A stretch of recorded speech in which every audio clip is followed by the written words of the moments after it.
Good morning. I'm glad you can take some time to devote to worship this weekend. This is not a church I am recording this in. This is a hotel room. I'm with my family in St. Louis for a day or two. We'll be back for worship on Sunday, but this is we're enjoying the zoo for a bit.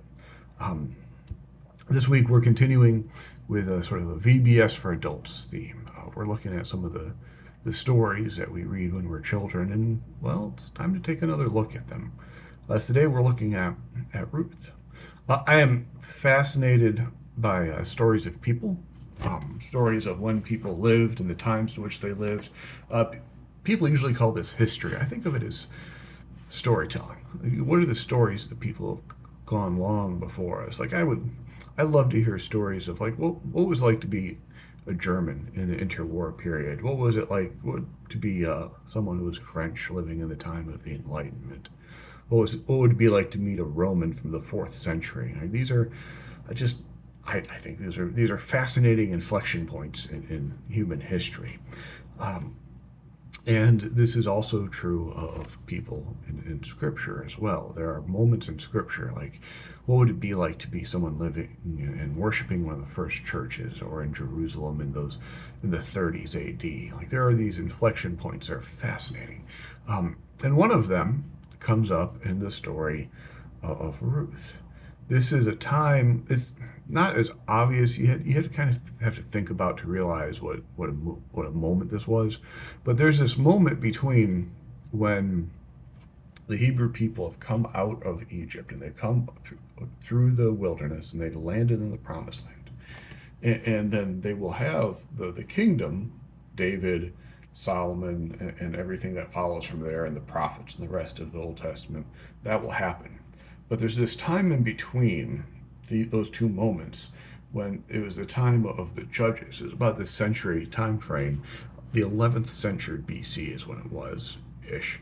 It's a time when each community was responsible for itself. Each community was responsible for following Torah, following what they had been taught in the wilderness. And if there was a real need, a judge could show up. A judge could ride into town. But don't think of the book of Judges in the Old Testament is not a book. Don't think of people wearing black robes riding around. This is more like the sheriff riding into town when things have gone off the rails. So most of the time, you don't have to have the sheriff riding into town. Most of the time, people are just living their lives, and these communities are striving to live by what they had learned, the Torah, the teaching, the guidance they'd been given while they were in the wilderness. And so as we read this book of Ruth, we're reading a story right out of the middle of this time. What does it look like to live? There's no enforcement of Torah. It's just people committing to it or not. And so we read this. We pick up the book of Ruth, and at the beginning we read that there is a drought, and it is a bad drought. It's an extreme drought. And so with famine threatening, there's this guy named Elimelech who has to decide what to do. How is he going to feed his family? Naomi, his wife, and his two children, his two sons. And it is so hard that they go to Moab. And it feels like there should be a big, huge minor chord that strikes right there. This is Moab. Oh, right. Why are they going there? In Deuteronomy, the book that is the the second teaching of the Nomos, the law, the Torah. So they're rehashing the law before they go into the promised land. We read that no Moabite shall be admitted to the assembly of the Lord. This is Deuteronomy 23. When they get to the promised land, they are not to allow a Moabite to come to the temple. Even to the 10th generation, none of the descendants shall be admitted to the assembly of the Lord, because they did not meet you with food and water on your journey out of Egypt. And they hired against you Balaam son of Beor to curse you. You shall never promote their welfare or prosperity as long as you live. Like the Moabites are the people who gave the Hebrew people a hard time as they're trying to get to the promised land. They denied them assistance. They denied a guest help. And then they hired Balaam to curse the Hebrew people as they are on their way to the promised land. So this is, you don't go play with the Moabites according to Deuteronomy, according to the Torah. And the drought is so bad that Elimelech, he goes to Moab. The modern comparison would be something like the economy gets so bad that to get a job, to feed your family, someone moves to like Cuba or Russia. Like I don't, I struggle to find a direct comparison, but the sense of like where where would you have to move for people to go, oh, right? That's what just happened. They moved to Moab. While in Moab, they're there for a decade. And so the two sons, Elimelech's two sons, they grow up, as happens, and they get married. They get married, and then we read that Elimelech and both of his sons, they die. We don't know how. Uh, they didn't all die at the same time, but like this life happened, and they're dead. And so what's left is Naomi with her two daughters-in-law, Ruth and Orpah. And so Naomi tells her two daughters-in-law, uh, go back home. Go home. Because this is bad. We don't have a way to make ends meet. We don't have a way to eat. We don't have a way to make a living. Like without men to work in the fields, we have no options. And Naomi, she's going to go back to Israel. She's going to go back to Israel, but it does have its risks. She's going to go back to Israel, and the risks are that the she hopes that the drought has passed, but she can't be sure. And second, she's been in Moab for a decade. If someone had gone to work in like communist Russia for a decade and then came back from the USSR, like what type of reception do you think they'd have? That's kind of what she might be afraid of here. And so Naomi, knowing these risks, she tells her daughters-in-law, go home. Like this doesn't have to be your home anymore. Go back to your parents, and your parents. This sort of subtext here. Your parents will probably be excited. You married these foreign yahoos, and now you're gonna come back and see the light and go home, and maybe you can marry someone else, and you'll be okay. Orpah, that's what she does. Ruth, well, Ruth says, do not press me to leave you or to turn back from following you. Where you go, I will go. Where you lodge, I will lodge. Your people shall be my people. Your God, my God. Where you die, I will die there. There I will be buried. May the Lord do thus and so to me, and more as well, if even death parts me from you. And so Ruth's in. And so Naomi goes home. She is welcomed. She arrives, and the barley harvest is coming in, which is wonderful. She doesn't have to worry about there not being any food. She is recognized, and people greet her as Naomi. That name means pleasant, and her response is, no, call me Mara. Mara, which means bitter, which it has been a bitter couple years for her. Now, whether she is pleasant or bitter, she's hungry. Naomi and Ruth, they still don't have a man to go out, a husband or a son to go out and work in the fields, and they could stay home. So what happens is Ruth will go to the fields. Naomi tells Ruth what she needs to do. There's a Jewish tradition called gleaning, where as you harvest a field, you go through it once, and you don't harvest the corners of the field, and then anything that is left in the field after the first going through, you just leave. Because you've got a lot more to work, you've got a lot more work to do to get, but also so that those who are hungry, if they're willing to get up and work, they can eat. And so Naomi tells Ruth, go and do this gleaning. It's in Leviticus 19. When you reap the harvest of the land, you shall not reap to the very edges of your field or gather the gleanings of your harvest. You shall not strip your vineyard bare or gather the fallen grapes of your vineyard. You shall leave them for the poor and for the alien. Excuse me. And by alien, the reference is to those who are not part of your people, the foreigner, the outcast, someone who you don't know. So Naomi tells Ruth, calling her my daughter. So like their family, they're in it together, right? Naomi tells Ruth, my daughter, it's time to go and glean, and she goes. And the farmer she ends up gleaning from is a guy named Boaz. Now, Boaz notices her, sees how hard she is working, makes sure no one messes with her. Um, I'm sure that even though it is Torah, even though it's the commandment of God, there were some who are less than excited about seeing homeless people they don't recognize. Remember, she's a Moabite. She doesn't look like she's from around there, right? A Moabite is there. The fact that he defends her is impressive. This suspicion is confirmed by Naomi when Ruth gets back and Ruth and Naomi sit down. Naomi tells her daughter-in-law, "It is good that you fell in with Boaz. He's family. He'll take care of us. He has the right to redeem the land that's connected to your dead father-in-law, and other people may have hurt you, and Boaz won't." And so, this is a legitimate concern that Naomi has for her daughter-in-law, that if she picks the wrong place to glean, she could get hurt, and she's not.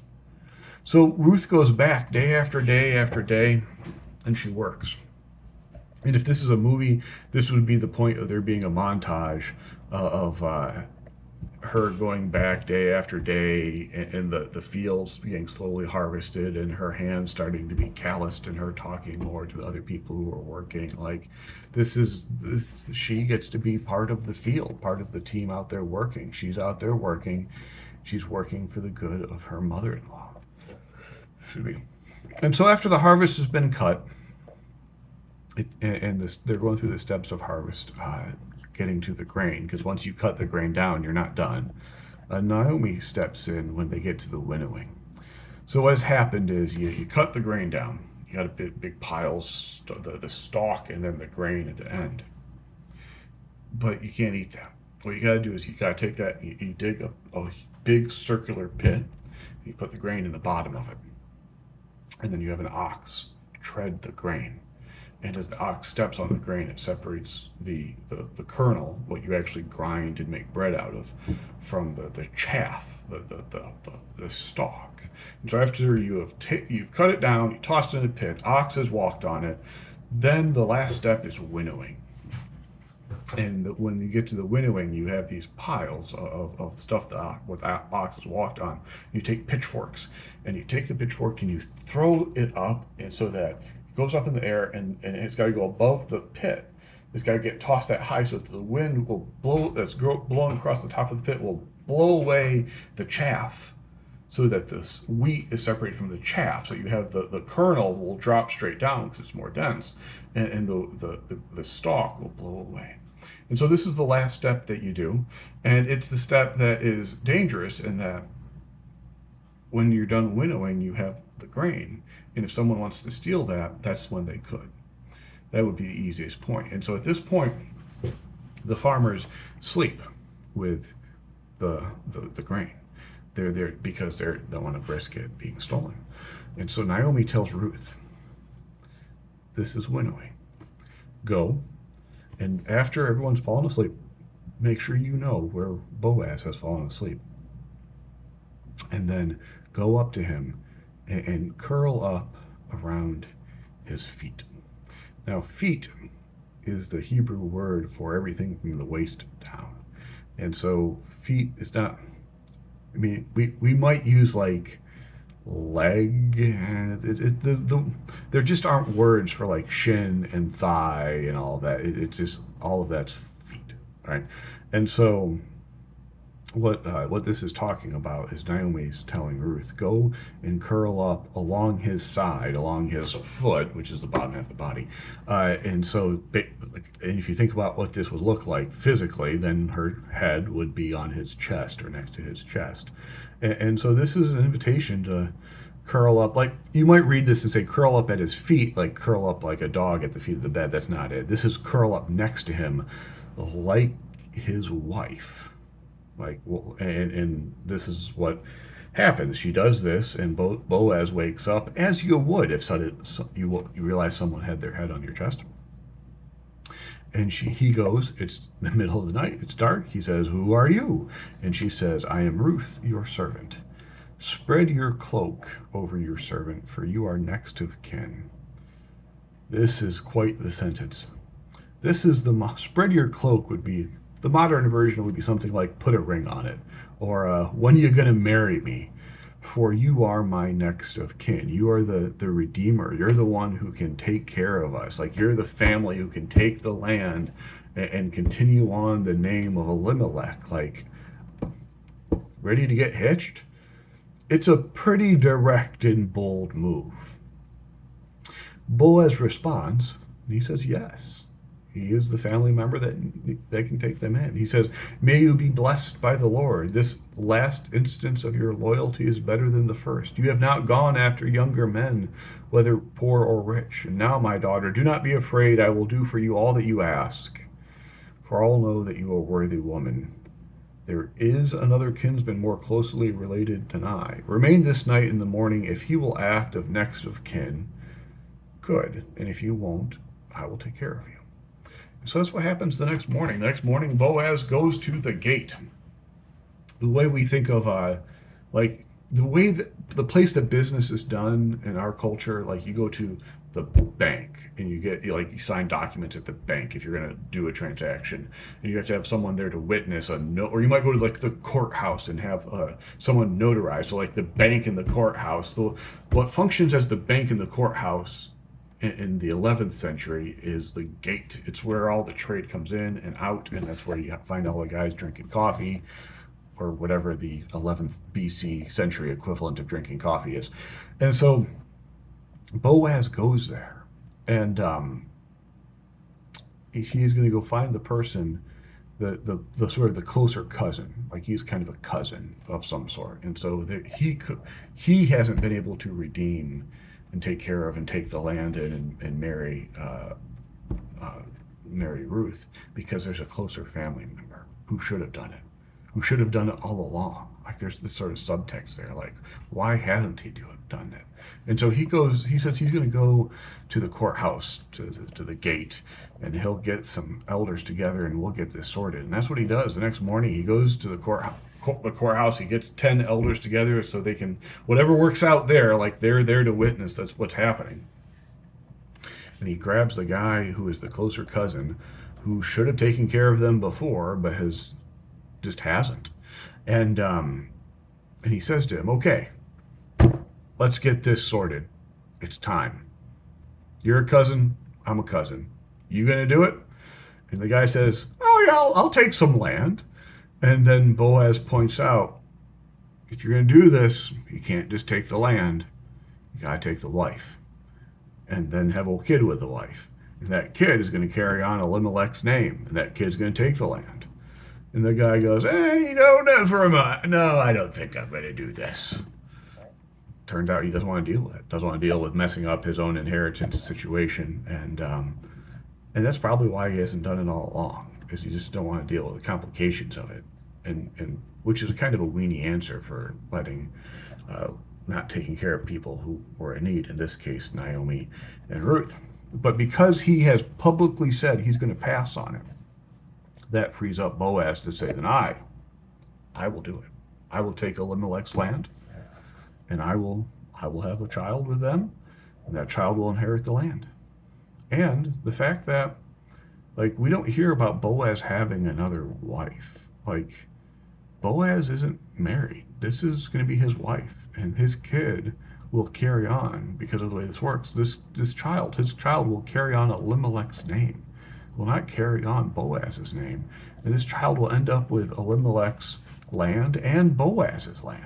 Like, this is quite the move by Boaz to say, like, I'm going to have this child, and my name will fade out, but the land will all go to the Elimelech, or Elimelech's heir.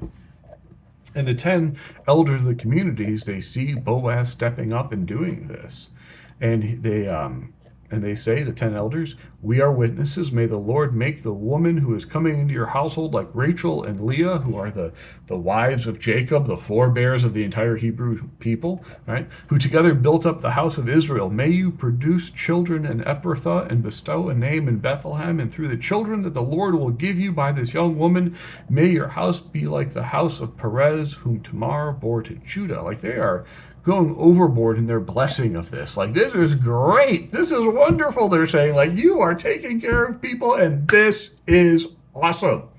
Good job, Boaz. Like he is being publicly praised. And the blessing is fulfilled. Boaz and Ruth's great grandson is someone you've heard of, David, as in King David, the most famous uh, king of Israel. And like when we talk about Jesus as of the line of David, that's the same David. And so when we talk about Boaz and Ruth, we're talking about Jesus's great great, add a few more, grandmother. This is the proverbial happy ending. When someone was down and out and was able to get their lives together, and with some help from others, they were able to pull themselves up, and just this is a great ending. And what it took for this to happen is that there had to be gleaning, which evidently wasn't possible in Moab, or else they would have stayed and done it there. Like there had to be a way uh, to for people to sort of get back up on their feet. And it was something that not everyone did, or else we wouldn't have had to warn Ruth about if you go to the wrong place, you might get beat up. So there had to be, this was possible because of gleaning, that there was a system, social wide way of people to get back up on their feet. It was possible because there were honest men working in the fields who would respect people like Ruth, which again, not a given. And there had to be elders in the community to support and bless and name that this was a good thing. All right, those parts, some of the pieces that had to be in play to make this possible. It took people who are committed to following Torah, following God's guidance on how to live. Right? That's what allows for this moment to happen, which allows for someone like Ruth, who is, as we've established, a Moabite, someone who is not from around here, someone who is not, like historically, would not be allowed into the sanctuary, but she has sort of worked her way into the family, and now she has a place in Israel as the grandmother or the great grandmother of the greatest king of Israel. So, having read this story, having looked at this story, who do we look at and say, that's who are we inspired by? Who are we formed by with this? Like we can look at people like, well, if you look at Boaz, now he took care of Ruth. We could take a look at Ruth, who had the courage to go into a land and to work in a foreign country, like, and be dedicated to Naomi. We could look at the elders who bless and support this marriage, right? All of them are people to be inspired by and to be formed by, to look at and say, I want to be as proactive as Boaz and taking care of people. I want to be as courageous as Ruth and being willing to take a risk. I want to be like the elders who are supporting when people do this. And there's also another level of what's happening here.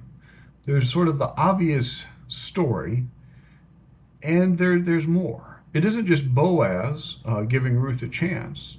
Remember that Naomi was thankful that Ruth found Boaz because others might have hurt her. So it is Boaz not just giving Ruth a chance, it's Boaz being willing to allow even a foreigner to glean when his neighbors wouldn't. It is Boaz who calls out a family member who should have stepped in to help and redeem and take care of their family, to take care of Naomi and Ruth, and he hadn't, right? There are these hints that even when they're not far from what they had learned in the wilderness, like they are not that far away from being wilderness people, learning the Torah, there are these hints right there that the people of Israel, still struggling to get everyone to kind of buy into following Torah. And so as we look at Boaz, he's not just an example of taking care of people, but he is also an example of someone who's willing to stand up against social pressure when some of his neighbors are not going to take care of those in need, and some of his own family is not going to be willing to take a risk and to step in. And he's got to be willing to step in and say, we got to take care of this. We can't let this slide any further.